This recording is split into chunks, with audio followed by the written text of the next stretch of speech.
Hi, and welcome to the Thriving and Surviving podcast. I'm your host, Amanda Markson, and I'm a mum, a wife, an entrepreneur, a coach, and most importantly, I'm someone that loves to make waves, break stigmas, and challenge beliefs. Think of this podcast as a wine and cheese night with your besties, sharing your deepest and darkest thoughts and struggles, but also learning a thing or two. So whether you're thriving or just surviving, this podcast is here to enlighten you, heighten you, and most certainly brighten you. So let's dive right in, and I'm so glad you're here.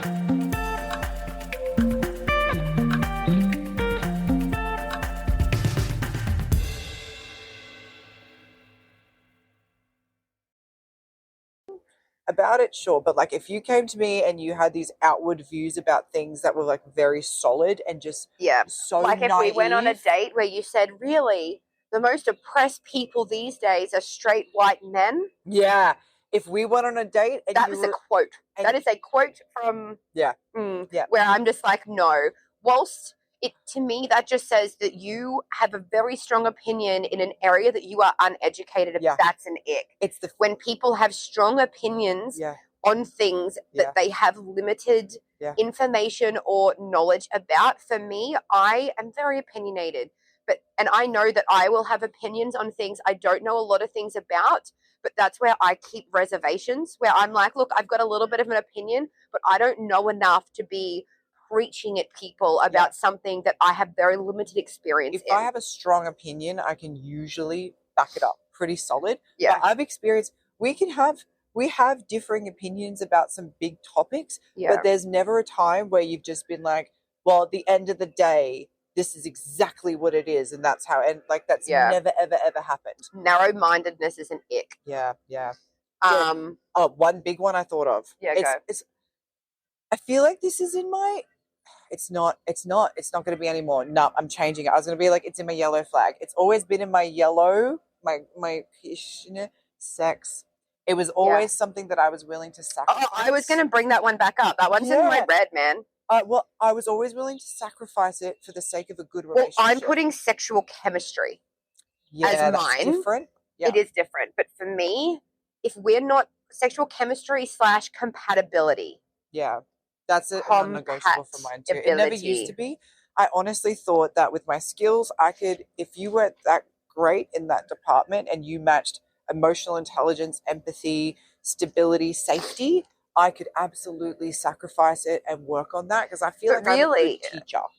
It's different for me. You can teach skill, you can't teach connection, in my opinion. Agreed. Chemistry is different. It is different, and I've had relationships with it, and I've had relationships without it, and I've had long relationships without it, and after having it in the last, like, I won't sacrifice that again. I think you can teach sexual chemistry, in my opinion. I honestly think because sexual chemistry is also based off safety, confidence, understanding, and empathy. I genuinely think that for me personally, you can teach sexual chemistry. Do I think that you'll go into the bedroom on the first few dates or something and just have that straight away? But does it make me run in the opposite? Yeah, but same. But I like it when it is. Same, but at the same time too, if they're matching all the other departments, do I think that I could teach someone that? Yeah. I don't think it's I suppose that's not a strong area for me. For me, I feel like I can. I feel like I can elevate that space myself. And in that space, I feel like I need a lot of safety and understanding. So I need someone that's willing to come to the table and be really open-minded and patient with me. Yeah. To create, because like I feel like in that space, like I'm like a minefield with the amount of triggers that I have. So I need someone that's able to make me feel safe and create that space for me. Like that would be a non-negotiable, because if I feel railroaded and pressured and unheard in that space, I could not. See, if I was in a relationship with somebody like you, the first few times, our sexual chemistry might not kick it off because I'm intimidating. I'm an intimidating person, and that also means that the chemistry might be impacted, because if they're already feeling that particular way and I'm the opposite way, it's something that we could work on. There was another one, and I had it in back of I fucking just had it. With sex. What did I say? Self-care. Ooh. That's a non-negotiable for me. Well, I think that also fits into the category of proactiveness, self-care for me. I think that's the same. No, you can be proactive in doing things and still be shit at brushing your teeth. Oh, Do you know what I mean? Personal hygiene, that's important. I'm like dental hygiene. Does that just mean maturity is also a non-negotiable? I feel like Probably. Just brushing your teeth, looking after your finances, being accountable for your shit, does that not just come into maturity? Well, I mean, self-care looks different for everybody, to be honest. And for me, and I'm not even like and this is where people have this sliding scale. So for me, what self-care looks like is high dental hygiene. If we're going to be kissing and exchanging saliva, high dental hygiene, body odor. Deodorant. Body odor is one for me, but just like you, like the whole, because like I don't know, like I've always enjoyed, I suppose, a lot of men I date are that sort of tradie thing. Do I care if you're coming home covered in dirt and stuff? Nah, that stuff's fine, but it's just. I know a non-negotiable now. Go. Loving friendships. I can't date somebody who doesn't have a signs. Is this a red one for you? Yeah. I can't date somebody that doesn't have signs. You could have one good friend. You could have two incredible friends. But there needs to be some kind of sustainability in a long-term friendship there for a non-negotiable for me, because it is a determinant that you have sat in spaces for long periods of times and still and nurtured connection. I feel like that should be one for me, but it's not. Because, yeah. But I feel like that's just in general, like, and this is where, like, maybe it's a yellow for me, because for me, if someone didn't have, and this is just not even just for dating, if someone doesn't have any long-term friends, for me, it's a red flag where I feel like, for me, I'm like, but why? I'm too old for this. If someone's moved around a lot as a kid and then traveled heaps for work, do you know what I mean? That's where I'm like, I'm not going to make it a red. But for me, it would be a red flag where I'd be like, okay, like you've got no longer. Why is that? Contextually, like I need more information, because that's going to be something where I'm going to derive things from that. When we were younger, fair enough, because we're all trying to navigate what our friendship circles look like, and that's hard. But if you think about it, at this age, but do you know what I mean? When you think about your friendships, though, a lot of those were formed when we were younger. Majority of them are. No. Yeah. I only have one friend that was formed when I was younger. One. See, I'm probably fitty-fitty. You've got fucking a massive friendship group, though. Your friendship group is huge, and very diverse. I think you're very individual in that space where a lot of people wouldn't find relatability to you. They wouldn't. Whereas with me, I moved around a fuck ton. I did. I didn't have solid school friendship groups, none of that. I'm not friends with anybody that I went to school with in my year. The only person that I'm still friends with was a year above me, not even in my year. So I'm very different to you in that space. But in different walks of life, have I found one good friend that has remained in different phases that I've picked up? Absolutely. So even though I was one of those people that moved around a lot and was very isolated. That's just me trying to make space for people, because I know not everyone finds it as easy as I do to make friends. Correct. I will message a stranger and be like, I think we'll get along. Let's go get coffee. Like that, honestly, doesn't faze me. Yeah, genuinely. Like I find it very easy to make friendships and build connections with people. I think that's because, in the same way, so this is kind of your sex space. So in the same way where I was like, look, I feel like I can elevate sexual chemistry and I can do the work in that because that is a skill I'm good at. For you, in friendship spaces, you hold a higher space for understanding people and showing them what friendship looks like, similar to what I'm like in the sex space. Yeah, fair. Whereas you don't feel as confident in that space to elevate them, whereas in a friendship space, you hold an unbelievable amount of energy to bring people up in the area you need them to. However, you have so many friends that for me, I have a little bit tougher requirements on my friendships because I do not have the unlimited energy, nor do I get recharged from spending that amount of time with people like you. Yeah. So fair. You have space for that because at the end of the day, when she's around people, she's like, whereas for me, when I'm around people, I get drained and I need to recharge. So I'm never going to be able to do that the way you do. Yeah, that's fair. That's fair. But yeah, do I enjoy, if I'm going to date someone, do I want to meet their friends? Yes, because I feel like your friendships are an extension of you. They're a reflection of your values, and I feel like by getting to know people's friends, I feel like I get to know them better. I think that's one of my favorite things about both of us. That is our biggest green flag. If you meet any of our friends, it is like... Yeah, I agree. Yeah, that's a green flag of ours. We have so many red flags. Really good friends. But it's the way they speak about him. Even like if you meet my friends' daughters and stuff, my friends' daughters think I'm the best person in the world. I've probably met them once, but that's because... Oh, I just thought of another red one for me. How they talk about their friends in front of you? Nope. Family values, which kind of ties into kids, which might not be one for you. And this doesn't mean... It is absolutely one for me. And it's probably a bigger one for me. This isn't me saying, like, you've got to have a positive relationship with your family, because if your family is toxic and you've made the decision to cut them off, all the power to you. This is more... if there is no reason why you shouldn't have a good relationship there, do you still call your mum? Do you still put the effort into people that sacrifice to raise you? Do you still show up in a family dynamic? Yeah. Are you just taking from that space? Do you give back? The way that looks like for me, because I don't have a family, when I meet people, if they treat their family like shit, that is a non-negotiable for me. So because it's kind of like you've got a family and you don't even value it. Yeah, well, I've met people where they're like, oh, but they're not calling me. I was like, how many times have you called them? Yeah. How do you speak to them? How have you looked after them? Like, that's your mum, that's your dad. How are they doing? Have they gone into surgery? Are you looking after them? Have you thought of doing something nice for them? When was the last time you bought them a present? When was the last time you thanked them just for doing all the things that they might do for you? Ooh. Yeah. What did you just think of? I think thoughtfulness.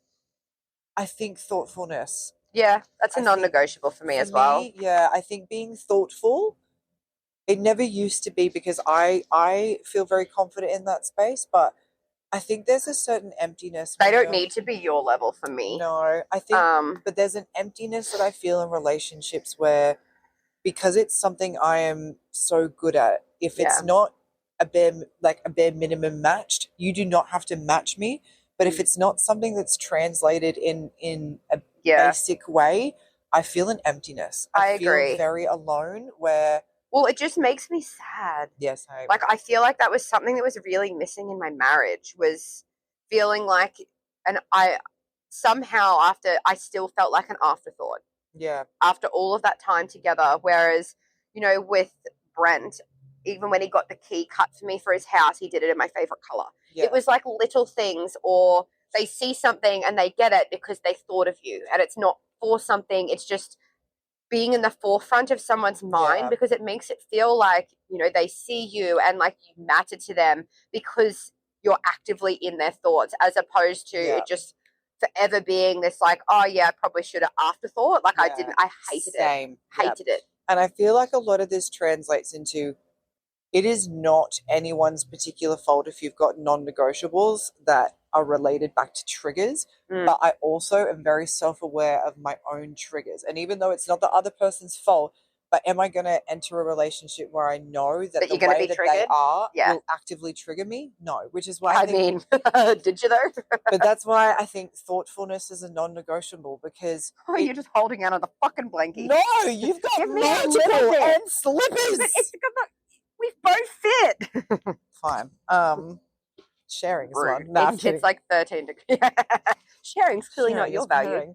No, I think it's because I know that if someone isn't doing that for me, it will trigger me. It will make me feel like I'm not seen.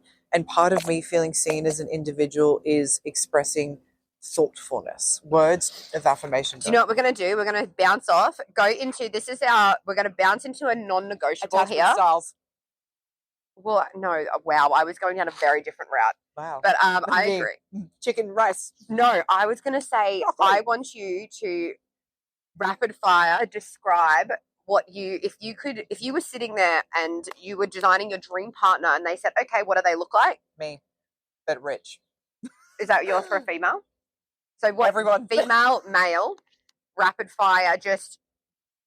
Nah, to be fair, I would love a partner like me. The only thing that I would change, because I think the only thing that I would change is, for men, that stoic calmness that they bring to the table is really important. I was talking purely visual here.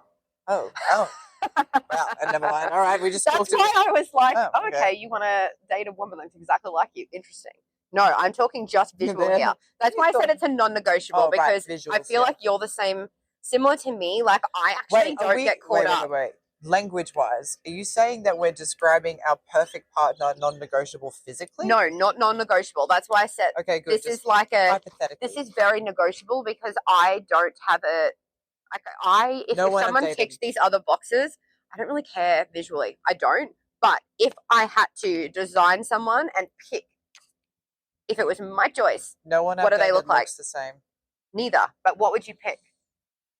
Damn it! I know. Tom Hardy. I don't know names to faces. Describe that. The guy who does Venom. He's English, tattooed, big, broad, bit English, but his face is not symmetrical. I don't know why, but I don't actually like men with symmetrical faces. Where a lot, like, Brad Pitt vibe. I'm not a Brad Pitt gal. I'm not. I'm the Tom Hardys of the world. Hot. Yeah, right. Like a bit rugged. Yeah. But like that it's a uniqueness to them. I'll show you. Hold on. Show me. Yeah. What's yours? Tall, muscular, but not like waddling jacked, but like muscular, bigger than me. I tend to like dark features, so like dark hair or dark beards. I like light eyes, tanner than me, or tan in general. Like, I like a tan. I like tattoos, I suppose, like the look. But I mean, look, when I met Tommy, he didn't have a single tattoo. So this is all things where, like, designing the perfect person, but don't have to be like, oh yeah, he's hot. Right. I agree, he's hot.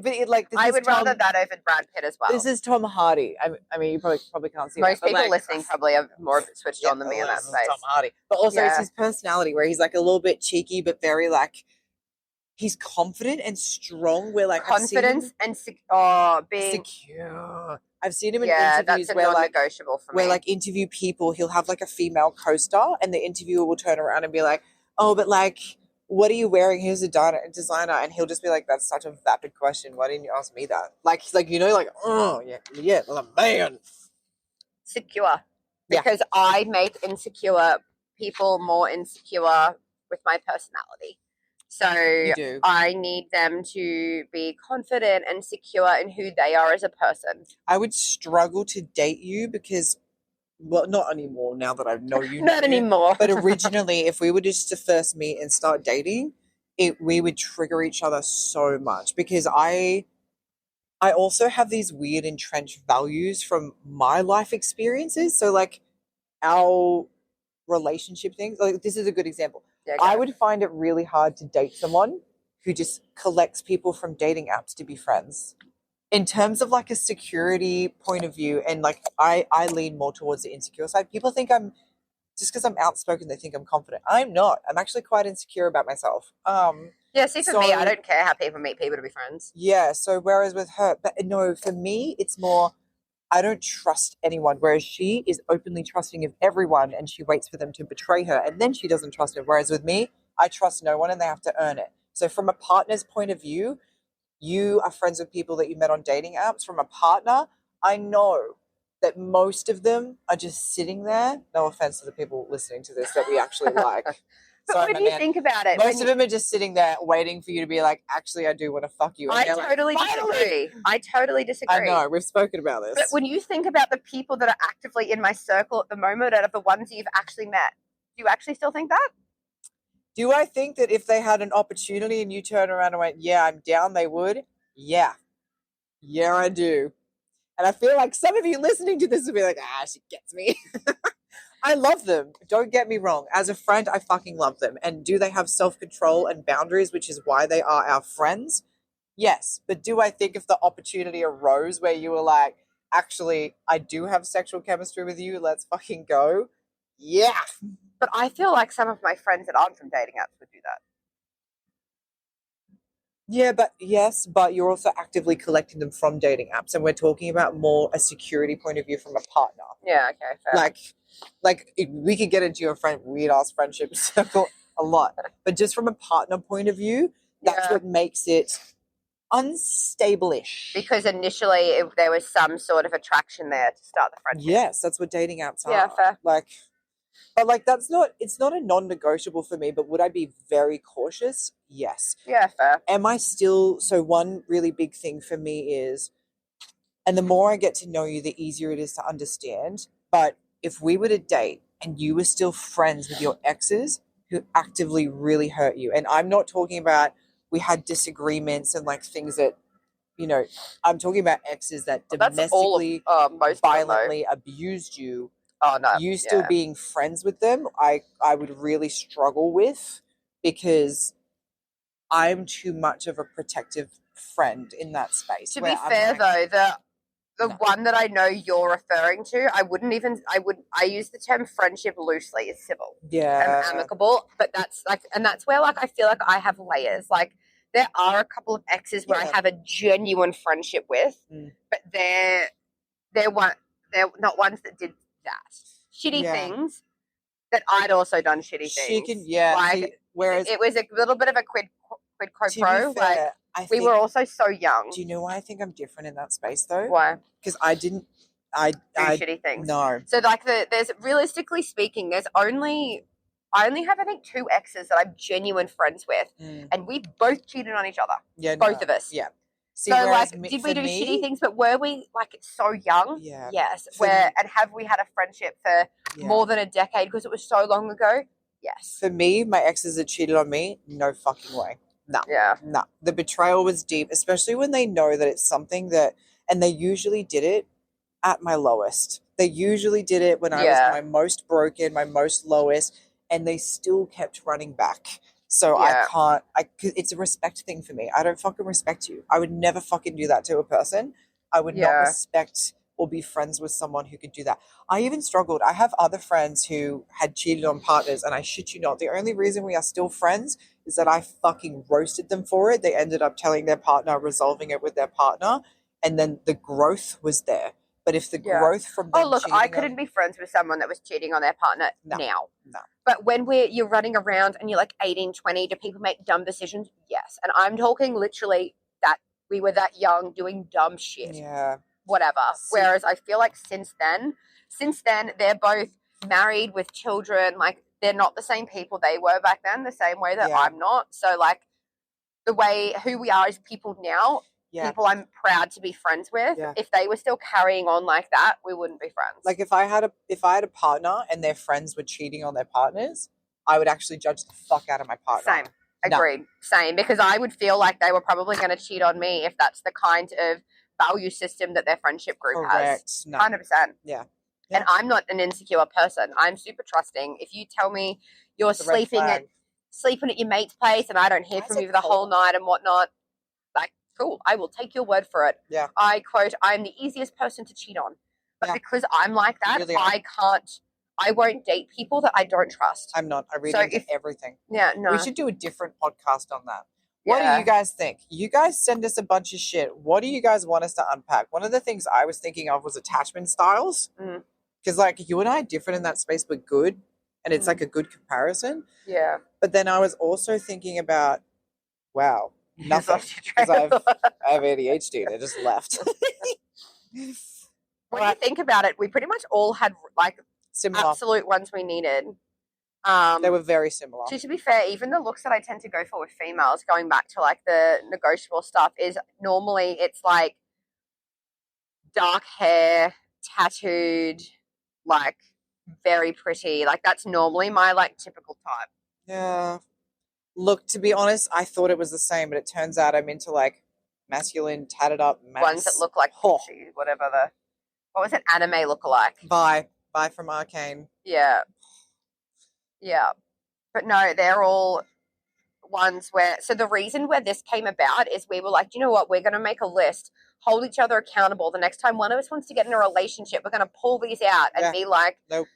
Take off your rose-colored glasses. Are they actually ticking the core things that you have said you absolutely need in a partner? Yeah. Or are you compromising on them because you got the feels? Yeah. Because at the end of the day, these are all things that I believe with my entire heart that if we don't have those, we won't work in the long run. Great. I mean, I also couldn't do one with people that want to have more kids either.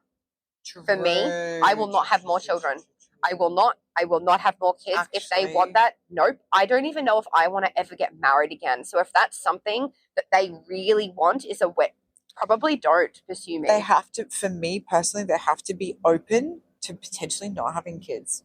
Because for me, if they genuinely wanted kids, I know that I could never give that to them 100%. I might, if you made me feel safe and secure, maybe, but that's a big fucking maybe. Big maybe. It's not like I need kids in my life and that's what I'm working towards. It's not. On the flip side, someone that doesn't want kids, I'm a package deal. Yeah, so, it's like, it is what it is. It goes back, but I just won't have any more. No. And it's funny because I feel like when I've dated and I've said that to men, I can see if there is a twinkle in their eye where they're like, she may change her mind, or but I will not. No. This uterus is closed down for business. I will not have more children.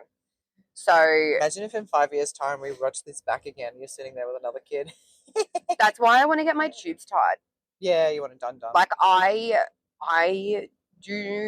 I'm terrified, and this is one that I'm terrified that I will fall for someone so hard that I will backpedal on that one. I'm scared that I will because that scares me.